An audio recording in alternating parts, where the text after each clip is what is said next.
Radhe Radhe, everybody. Hope you're all well. It has been a while, and I thought I'll today come to you with a book review. It's not a review, it's some thoughts about this book called Nitya Yoga, The Yoga of Constant Communion, Essays on Srimad Bhagavad Gita. This is the revised version, and it's by a person called Vanamali Ma. I was introduced to Vanamali Ma by a certain person called Bhavesh who has a heavy social media presence. I don't know how to define Bhavesh. One could say he's a spiritual seeker who helps others while he's seeking, maybe. So, and I watched after I was introduced to Vanamali Ma by Bhavesh. I was just looking her up and listening to some of her stuff, and it really, her simplicity and the way she has handled her life and taken concepts from Bhagavad Gita and Bhagavatam and everything that she has studied and done as a part of her spiritual practice has actually been applied. And that's how I got that kind of thing from her. Like, that's what I got from her speeches, so to speak. So I was intrigued and I bought one of her books, and she's written many, and this is one of her books. Because this is about Bhagavad Gita, I got this one as a paperback, and she also has one on Mahashiv Puran, which was like fantastic. I've only started it. It's just amazing, actually. The first few pages just blew me. This one, how I would classify this book is, this book does not give you the verses. This book does not give you the word by word meaning, or there's nothing to study from this book. Rather, this is like a woman, like a normal woman, in the sense that not a monk. She's not traditionally a monk, but she lives a monk life, of course. And it's about someone that has gone through the path, studied the concepts, and gotten something from it. And she isn't teaching per se, at least that's how it seems to me.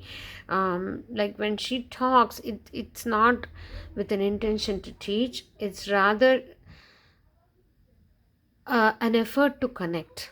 That's how I see her speeches be, and she's just radiating what that presence within her. So if somebody were to talk to her, definitely they will get this feeling that they are being thoroughly loved and listened to.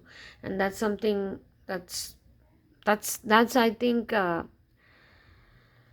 an indication that someone is spiritually very advanced.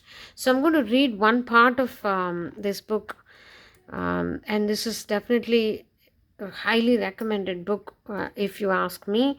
I've only read a few pages and I'm still reading, but then this is something that's going to be truly helpful in Bhagavad Gita study. If you're studying Bhagavad Gita, or you don't know anything about Bhagavad Gita and you just want to casually read what it is about, this could be a very good book to open you up to Gita. I'm going to read this part which says, "Who am I?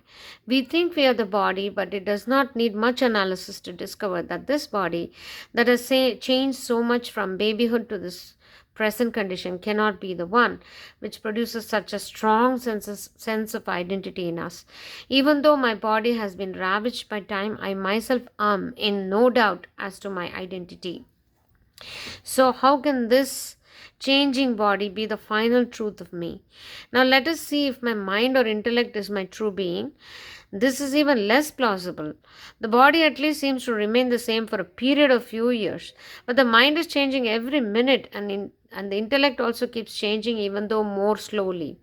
The intellectual opinions held in by my teens are certainly different from what I hold now. But the I, who knows that these opinions remains the same. So who or what is the I? Who am I? Is the $1,000,000 question. The answer to this question was discovered by the rishis or seers of the Vedas through a process of meditation and inquiry into the nature of supreme reality. They proclaimed that our unshakable belief in the existence of an unchanging entity in us was perfectly correct, since it was based on the superconscious knowledge of the unchangeable spirit within us, which they called the Atman. So, the very first words of Lord Krishna to Arjuna in the second chapter, which many people believe to be the actual beginning of Gita, is the confirmation of this great truth. You are grieving for which should not be grieved for, yet you speak like a man of wisdom. The wise do not grieve either for the living or for the dead. Totally depressed mentally, his body also became weak. But in that moment of utter misery, he heard the divine voice of his master talking to him with a lilt in his voice and a smile on his lips. We worry and grieve for people because we consider them to be mere bodies, lumps of flesh and skin held together by a skeleton of bones.